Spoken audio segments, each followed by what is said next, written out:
है वो जबरदस्ती बना दिया गया।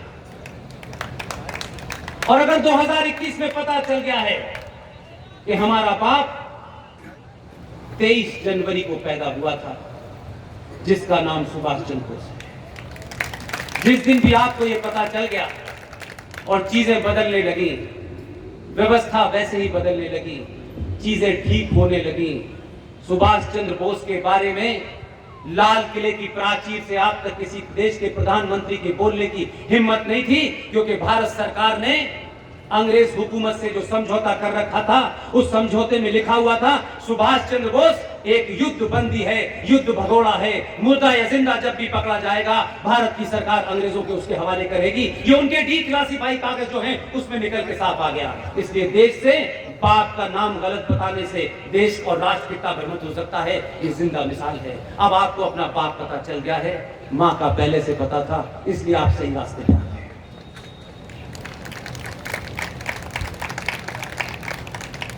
हजारों ऐसी बातें हैं जो कही जा सकती हैं, इसलिए आपको दो बातों पे ध्यान देना है।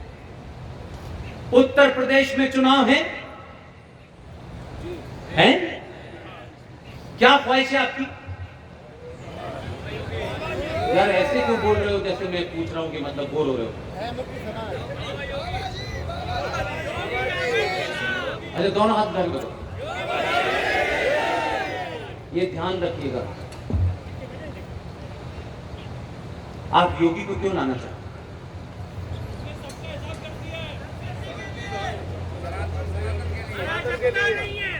सत्ता में उसको बिठाइए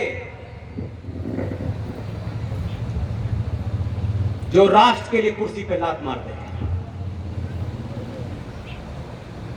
और जो कुर्सी से चिपक जाए उसे परमानेंटली उठा दीजिए।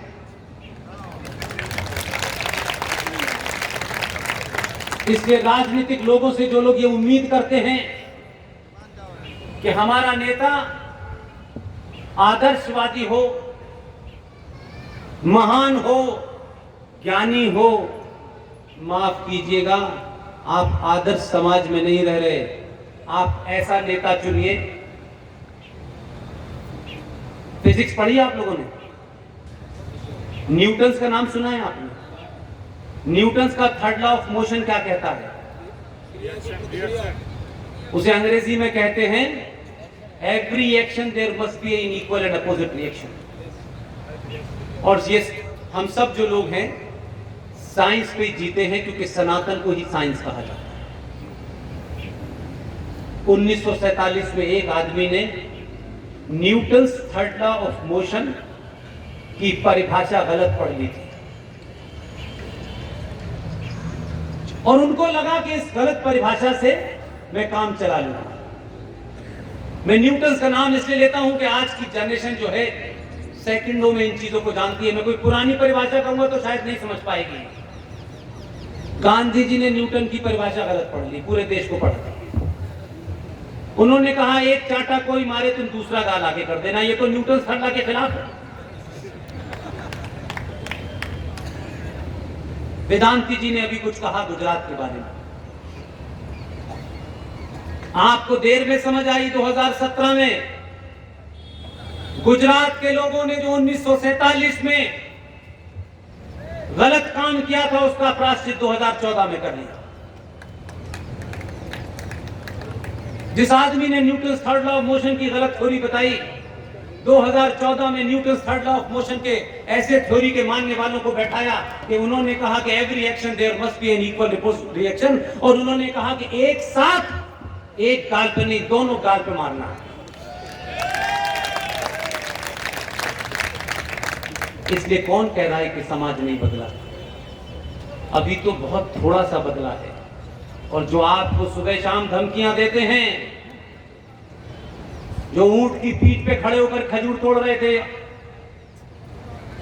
जो दुनिया को ज्ञान देते हैं, शर्माइए नहीं, अपने होने पे एहसास कीजिए। आपके अंदर जो कुंठा भर दी गई है उसे निकालिए। दुनिया में आपसे कोई गौरवशाली इतिहास का देश नहीं है, कोई संस्कृति नहीं है, कोई सभ्यता नहीं है। आप जिनके वंशज हैं, आप जरा उनको याद तो करिए। आपको कौन डरा रहा है? कभी कभी मुझे लगता है कि जुगनू सूरज को डराने की कोशिश कर रहे हैं, जो कहते हैं हम मुसलमान हैं। तो हमने कब कहा तुम नहीं मुसलमान? दिन रात उन्हें मुसलमान होने का बहुत शौक है, मुसलमान है मुसलमान है, अल्लाह ने ये किया, अरे ठीक है किया, अच्छी बात है ना, तो हमसे क्या कह रहे हो? लेकिन एहसान फरामोश है, मक्कार हैं, झूठे हैं। सच बोलना चाहिए उन्हें।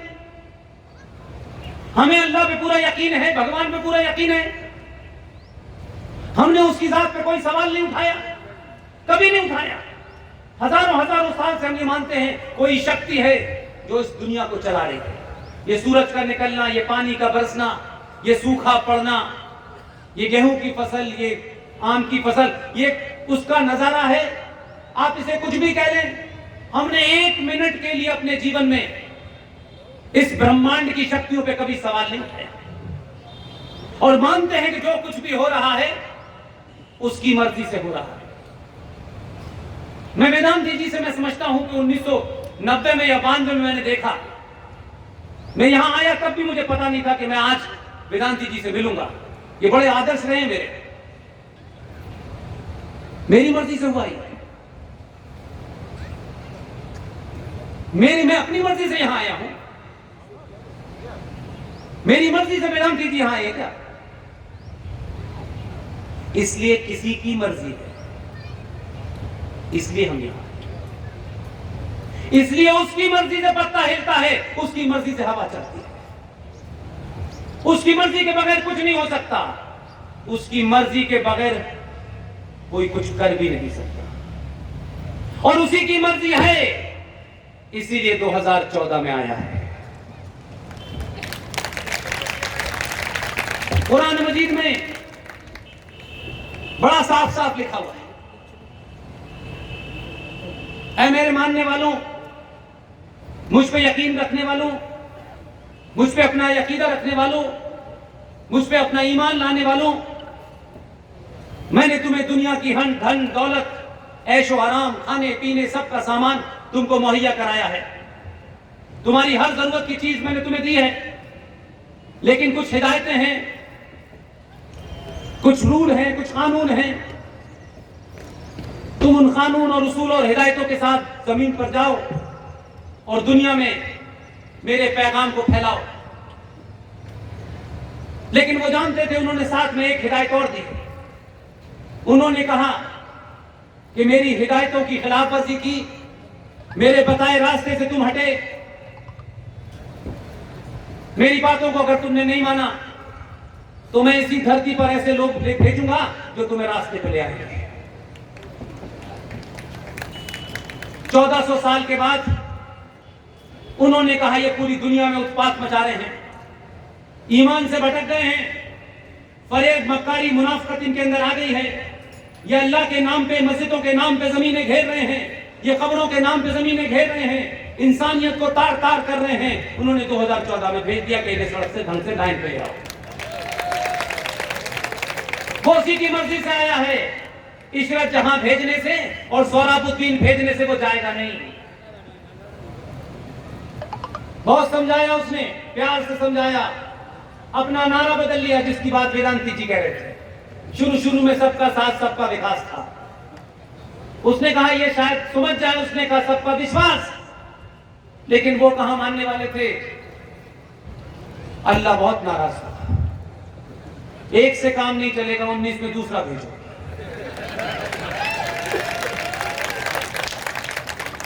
उन्होंने निगाह नहीं, उन्होंने कहां कहां अत्याचार सबसे ज्यादा हो रहा है, बेईमानी फरेब कहां हो रहा है।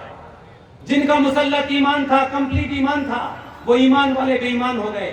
उन्होंने कहा पूरी दुनिया में उत्पात बचा रहे हैं और हिंदुस्तान में एक ही सूबा है जो सबसे बड़ा है। उन्होंने कहा 2017 में यह भी भेजो। आपकी मेरी मर्जी से कोई नहीं आया है और हमारी मर्जी से कोई जाएगा नहीं, लेकिन हां, अगर ऊपर वाले की यह हिदायत है कि इसे जाने मत देना, तो आप ध्यान रखिए, ना 14 वाला जाए ना 17 वाला जाए, और इतनी बार बिठाना कि जब तक अधर्मी कुकर्मी इस धरती से उन ताकतों का सत्यानाश जब तक न हो जाए तब तक ऐसे लोगों को सत्ता पे आप लोगों को बिठाते रहना है। इसमें किसी को अगर मगर नहीं करना है। कोई जाति ऊंची जाति, मेरा काम तेरा काम, मेरा इलाका तेरा इलाका नहीं है, कोई नहीं है। आपके आदर्श भगवान राम हैं, बुरी बात नहीं है, लेकिन भगवान राम के आदर्शों की बात करते करते उसी भगवान राम के बारे में सोचिए कि जब भगवान राम को वनवास हुआ, आज हमारे घर में कोई हमसे कह दे हमारी मर्जी के खिलाफ हमारी मां कहीं भेज दे तो हमको 3 महीने का राशन, 4 महीने के कपड़े भर के अटैची में ले जाएंगे। लेकिन भगवान राम वनवास हुआ, किसने दिया किसने नहीं दिया ये महत्व नहीं है। भगवान राम कुछ लेके नहीं गए, तीर कमान लेके गए। उन्हें मालूम था ये जिहादी मिलेंगे रास्ते में। ध्यान रखिएगा, भगवान राम की कथा बहुत सुनते हैं आप। माता सीता ने छाले देखे, माता सीता रो पड़ी और फिर उन्होंने ये किया। ये एक ही रूप है, वही मर्यादा पुरुषोत्तम राम। जब तक विनती करते रहे समुद्र की, उसने रास्ता नहीं दिया। जैसे ही उन्होंने धनुष-बाण चढ़ाया, प्रभु बताइए रास्ता कितनी देर में चाहिए। भगवान परशुराम, आप पढ़ते हैं कृष्ण जी की लीलाओं की बड़ी बातें होती हैं। हमारी माएं बहनें जब लीलाएं सुनाती हैं तो माखन चोर, गोपियों के कपड़े, ऐसी तमाम कहानियां जिसमें लगता है सारा श्रृंगार रसा है। बांसुरी बजा रहे हैं, ऐसे उसको सजाते हैं भाई कृष्ण भगवान को, लगता है ये बजर बट्टू कुछ और करता भी था कि नहीं। लेकिन वही मां, वही समाज, वही कथाकार उस भगवान कृष्ण को जो बांसुरी बजाता है, समय आने पर बांसुरी रख के सुदर्शन चक्र भी चलाता है। वही भगवान कृष्ण अर्जुन जब क्षेत्र में खड़े थे और अर्जुन से कहा बाण उठा और लड़, तो अर्जुन के पैर हाथ का कपाने लगे। अर्जुन ने कहा सामने वाले कौरव भी मेरे हैं, पांडव भी मेरे हैं, मैं अपनों पे कैसे वार करूं। भगवान कृष्ण ने कहा अगर मगर नहीं करना है, तेरे अपने भी हो, तेरे अपनों जैसा डीएनए भी हो, तब भी तू वार कर, नाश कर, सर्वनाश कर। इसलिए ये मत सोचिए कि अधर्म की लड़ाई में कौन अपना है कौन पराया है। जो अधर्म है, जो राष्ट्र के खिलाफ है, वो अपना भी है, उसका भी सर्वनाश अगर करना है तो 5 साल में जो बटन दबाने का समय आए आप तो ही काम करिएगा। इसलिए आज के बाद से प्लेसेस ऑफ वर्शिप एक्ट 1991 के बारे में जरा चर्चा करिए। वह प्रॉपर्टी एक्ट 2013 जिसमें आपके कफन दफन का इंतजाम हो गया है, वो भी अपने समाज के लोगों से पूछिए ये क्या होगा, कैसे हो गया। जो कानूनी लड़ाई है, हमारी टीम के 2 लोग लड़ रहे हैं, विष्णु शंकर जैन साहब, लेकिन कानूनी लड़ाई अपनी जगह है। आप क्या समझते हैं, सच बताइए, राम मंदिर का फैसला कैसे आया? इसीलिए कह रहा हूं, अपने पे भरोसा तो किए, अपने आप पे। बटन दबाने से तो सरकार है, राइट, लेकिन काले कोट वालों को पता चल गया कि बटन किसने दबाया है, और फिर उनको लगा कि 14 में दबाया है। लोग कह रहे हैं कि साहब ये नाराजगी थी कांग्रेस की, इसलिए दबाया है। आपने 283 दिए, उन्हें लगा 283 तो दिए हैं, अगली बार कम हो जाएंगे। उन्हें पहली बार पता चला कि सनातनी समझ गया है, उन्होंने कहा थोड़ी बहुत कमी है, उन्होंने कहा 303 ले लो, लेकिन तुम्हें भागने नहीं देंगे इस बार। तब उन्होंने इंतजाम किया। जज साहब ने तो सिर्फ फैसला पढ़ा, आपकी ताकत ने ऐसा मजबूर कर दिया कि जो जज ये कहते थे कि भगवान राम है या नहीं है, इस पे बहस करना चाहते थे, वो जज साहब को क्या हुआ कि मैं 40 दिन नहीं दूंगा, जल्दी देना चाहता हूं।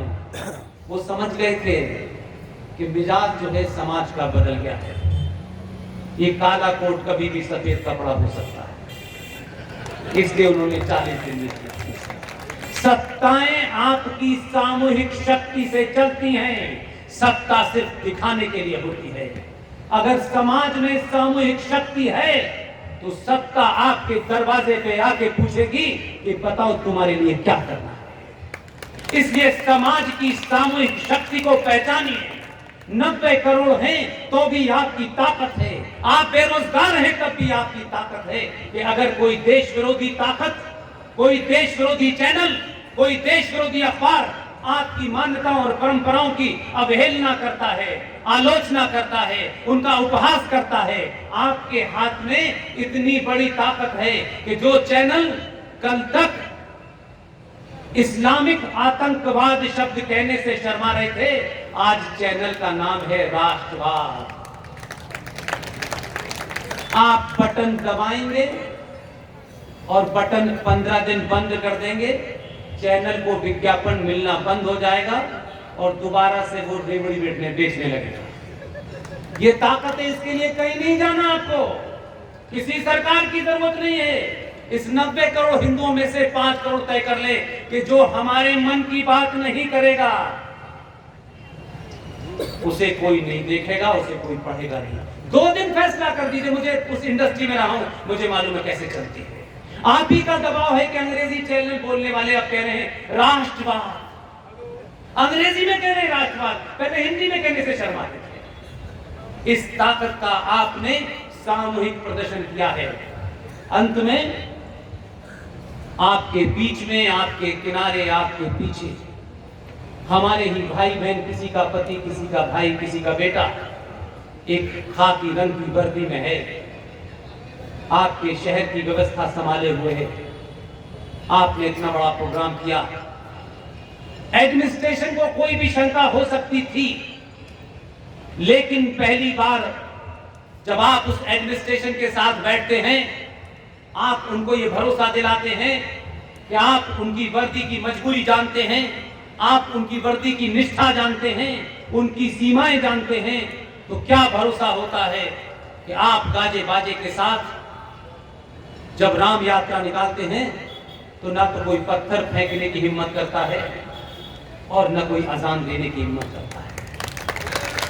और एडमिनिस्ट्रेशन को भी ये मौका नहीं मिलता कि उसने पूरे कदम नहीं उठाए। एक बात साफ साफ से, बिना लाग लपेट के कह रहा हूं, सार्वजनिक मंच से कह रहा हूं, याद रखिए, आपके पास 10 से 15 साल से ज्यादा का समय नहीं है। स्थितियां वो नहीं है जो आप समझ रहे हैं। आप बहुत स्लो समझ रहे हैं, क्योंकि 700-800 साल के बाद आपको अपने होने का एहसास हुआ है। इसलिए बहुत जल्दी प्याज के दाम और पेट्रोल के दाम की चिंता मत कीजिए। पूरी दुनिया में यही सब हाल है, भुखमरी दुनिया में भी है, बेरोजगारी अमेरिका में भी है। और जब तुलना कीजिए तो बराबर में कीजिए, तथ्यों को सही रखिए। आप ऑस्ट्रेलिया में देखिए कितना अच्छा निजाम है और हमारे देश में ये हो रहा है। इंग्लैंड में कितना अच्छा निजाम है और हमारे देश में क्या हो रहा है। ये कहने से पहले जरा गूगल पे जाके सर्च करिए,